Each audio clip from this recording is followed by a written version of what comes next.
Just got done making a temple for my daughter's video she's going to be making. It's a nice break from building the fort. She gave me very specific requirements. She said I needed to build stairs or steps. Steps.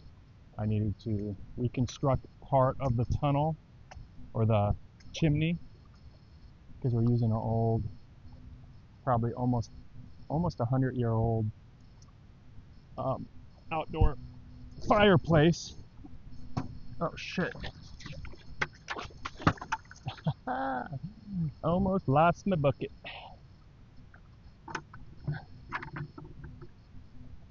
So she told me I had to reconstruct part of it, and I made what she said I needed to make a place for where the crystal would go. Her story is about two twin wolves. One wants to escape the kingdom, and she essentially finds a twin. It's not really a twin. And then there's a collection of characters, just like, you know, most fantasy stories. And the crystal of life has become the crystal of darkness.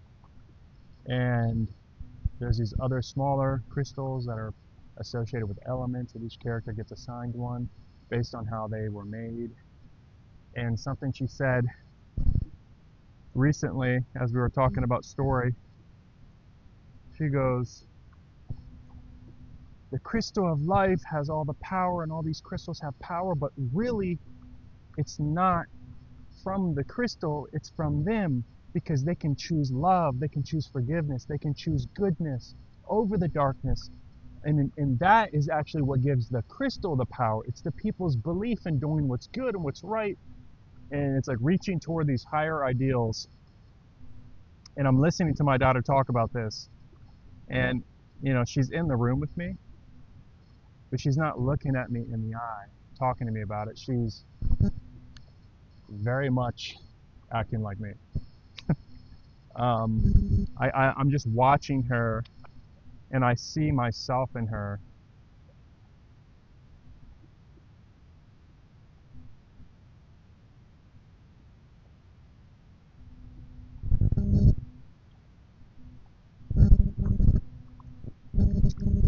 Uh,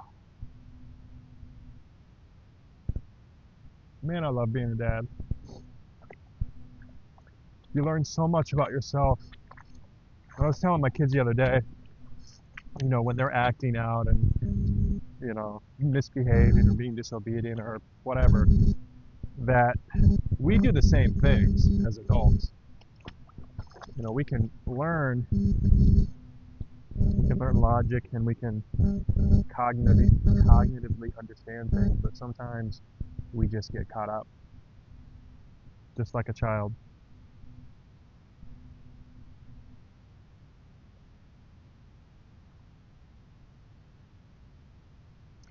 You know, I don't even know where my kids are right now. I think they're out of the country. Their mother is supposed to let me know, and right now I don't know where they are. Fuck, man. That shit, that shit's hard. I don't know what they ate today. You know, that's one of the reasons I'm down here at the fort, just building. You know, when my mind wanders and I start thinking about, where are my kids? What's Judah doing? What's Shiloh doing? Man, I miss them. I wonder if they miss me. I wonder what's going on. I wonder what crazy fucking lie they're being told about me right now. Um, this type of content's probably not good for business. Um, but Geum is not just about a product. It's about an ethos. Um, there's story. Story is important. One of the reasons I'm building the fort is because of struggle. Look at this guy.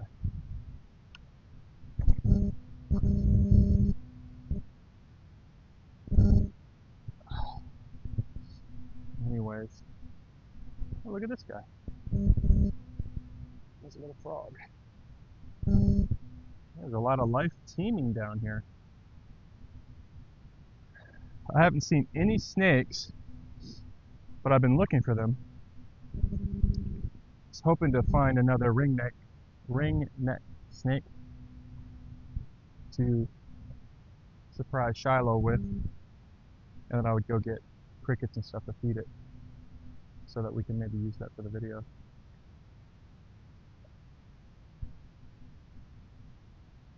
Maybe I'll just post this on my YouTube. Probably not on Zoom. Although Zoom it really is not, it's not an LLC or anything yet. I have a solid product that I love. Another frog.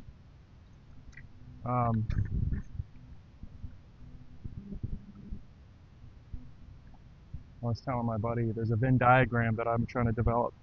The product, I think, is very solid. There's little minute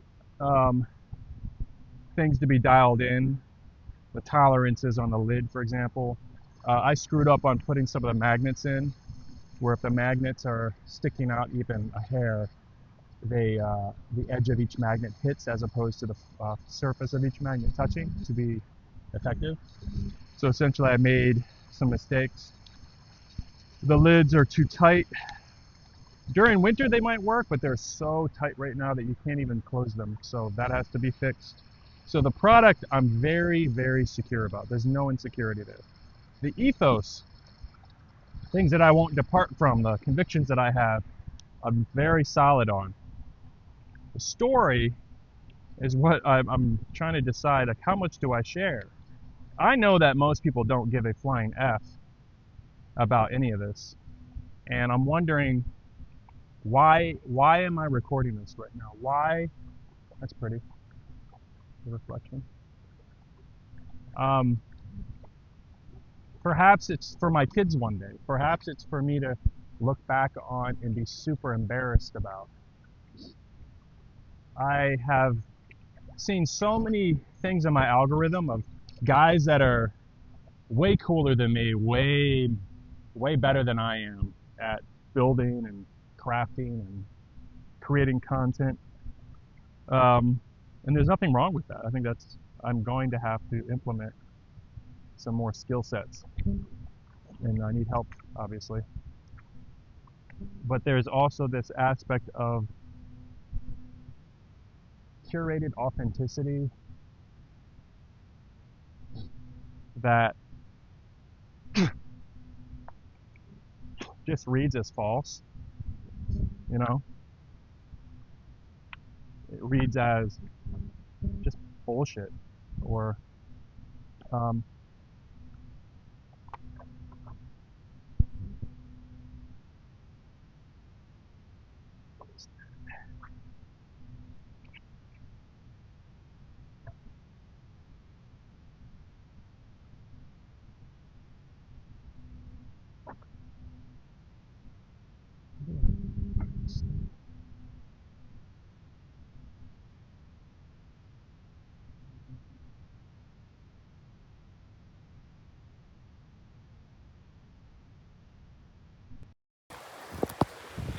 anyways, it's enough musing today.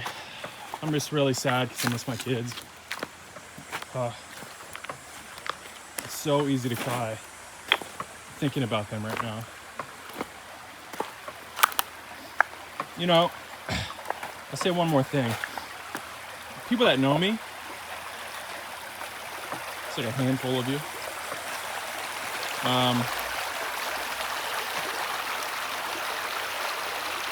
I felt like I was on a 4-year detour. That was, you know, maybe it's on the journey. Like I'm walking this way and I want to go to that peak over there, and I go this way because I see fruit over there, or apples or whatever, and I go that way for 4 years. Meanwhile, still sort of edging my way toward and redirecting myself toward that peak because I can see it through the trees. But on that detour,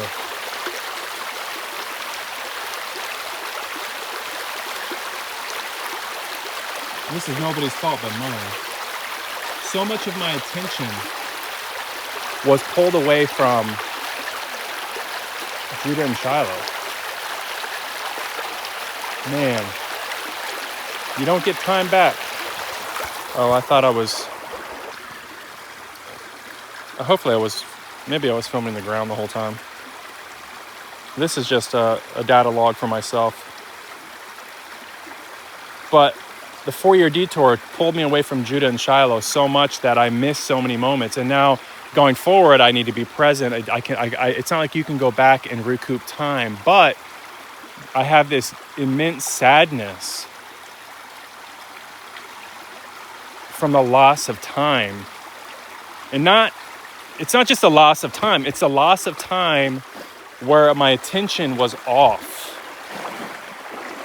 My focus was off. I was not on course of my purpose. And I knew that the whole damn time. My gosh.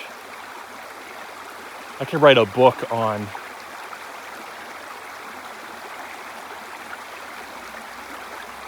and it's hard. Like, I'm struggling with the vice of regret.